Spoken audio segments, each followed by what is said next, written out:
Welcome back to the Apatros Review. In this episode, Terminal Rush. Hi there, welcome back to the Apatros Review. I'm your host, Mila Sipka, and welcome to the wild world of science fiction action horror, all in my personal collection. Now, in this episode, we look at the film Terminal Rush, also known in Germany as Hoover Dam Inferno. Now, this was a direct-to-video film that was released in 1996 and directed by Damien Lee, one of Canada's worst directors. Now, believe it or not, this title was actually the very first film that was released by RAAM Multimedia, which was a cheap subsidiary of Payless Entertainment, when it appeared in the bargain basement DVD shelves back in 2010. Now for the story. In order to break into a US Air Force military base to steal an advanced military computer software device, a group of mercenaries led by Harrison Decker and his nuttier than a pack of Doritos sidekick Bartel stage a terrorist assault on the Hoover Dam, which is conveniently nearby. The plan is to hold the dam for a few hours with a phony $25 million ransom and a sexy picture of Madonna thrown in to the FBI so they won't suspect real intention to assault the nearby military base. At first, things go smoothly with Decker and Bartel taking the dam without significantly losing much from the large pool of stooges, but the plan soon derails when a local Native American police officer named Jacob Harper, who was also a Special Forces vet, finds out that his security guard father has been taken hostage by the Mercs, and decides to use a hidden entrance to the dam's inner levels so he can do a John McClane of the Mercs. Now, this was one of the last of a very long line of cheap B-grade direct-to-video action films that assaulted the shelves of your local video store throughout the 1990s, after the success of the 1988 action classic Die Hard, proved that you could use that sort of plot in just about any setting. Although the vast majority of the Die Hard Enoch films were from the B-grade of the movie spectrum, and we've had plenty of different types. We've had Die Hard on a plane, Die Hard in a submarine, Die Hard in a spaceship, I think, yeah, Die Hard on a space station, Die Hard with an android being Hans Gruber. Just, it's nuts. And this was pretty common back in the 90s. And Terminal Rush was one of the very late entries from this subgenre, a Canadian production that managed to rope in some very impressive B-movie talent. The star of the film is none other than Don the Dragon Wilson, the most celebrated kickboxing champion in that sport's history, who went on to a modestly successful and very prolific career as an action B-movie star. And I'll be reviewing quite a few of his films, including All Eight Bloodfists, both Cyber Trackers, both Ring of Fires, and quite a few of them. He has worked for both Roger Corman with the Bloodfist series and for PM Entertainment for the Ring of Fire and Cybertracker series of films. Even Fred Olen Ray had Wilson on his payroll for a couple of films he made during the mid to late 1990s. Also appearing here is another combat sportsman turned actor, Roddy Piper, the WCW supervillain with an out-of-control stage persona, who also had a good turn of an actor. Now you can count the awesome John Carpenter classic They Live and the cheap but hilarious post-apocalyptic comedy adventure Hell Comes to Frogtown among his filmography.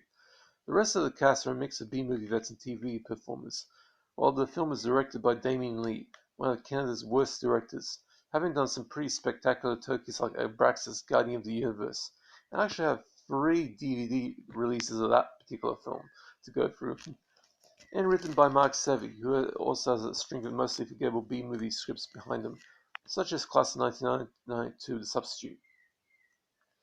While the film's storyline is pretty standard stock for this type of genre, the asinine script of Sevi and Lee's pedestrian direction makes this one in theory a bit of a slog to sit through.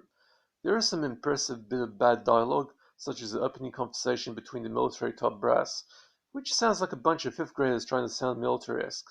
I can say exactly the same thing for the brief press conference that Dave Nichols' utterly useless FBI agent holds, where the words that come out of his mouth matches the earlier conversation sounding like said 5th graders sounding to pretend to be FBI agents. The action scenes are so flatly staged that they're utterly laughable. The shootouts between the Mercs and the damn security staff look very impoverished in scale. Although, to be fair to the film, in real life the shootout would most likely resemble the one shown here, since that type of location would be hard to hold a shootout, since some of the many vantage points for people to shoot from would cause a lot of casualties. Luckily, the bad guys have been bought in bulk, much like Australian toilet paper during the Great Australian Toilet Paper War of 2020, and the dialogue is also incredibly hard to take seriously. But this sort of ineptness actually makes the film endearing enough to rank as a decidedly average movie. There are little quirks that look pretty insane and are a sight to behold in awesomely awfulness stakes. And by the way, when I give a film an average rating doesn't mean it's just like a normal average. It just means like it's a reasonable time killer, but just nothing to stand out. Lead villain Michael Anderson Jr. seems to have an insanely itchy trigger finger that leads him to execute people for even less than of no reason at all.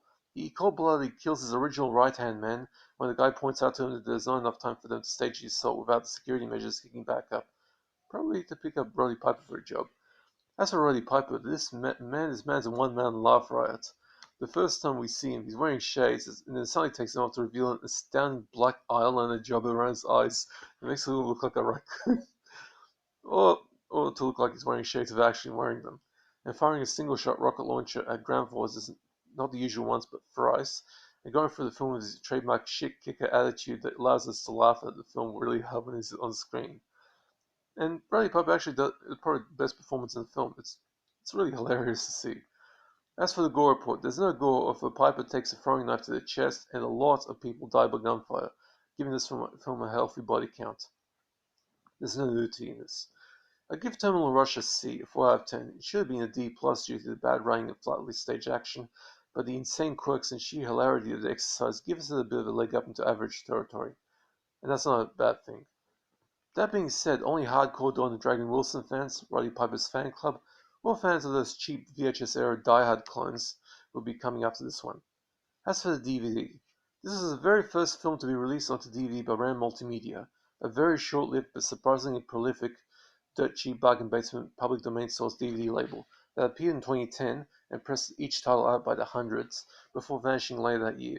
As late as 2015, the discs could still be found in $2 shops until their stocks got depleted, and the dirt cheap DVD market practically died out around 2017 or so, along with the last of the video stores.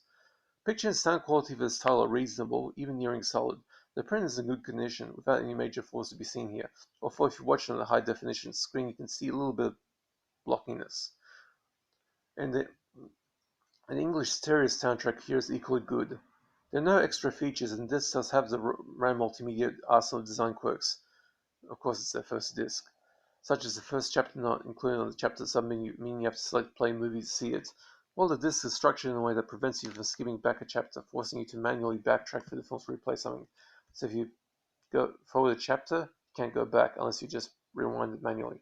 This is a very cheap disc, and if you're trying to find a copy, I suggest going online to find a copy, or searching the second-hand dealers, or cheap DVD markets. Anyway, that's it for this review.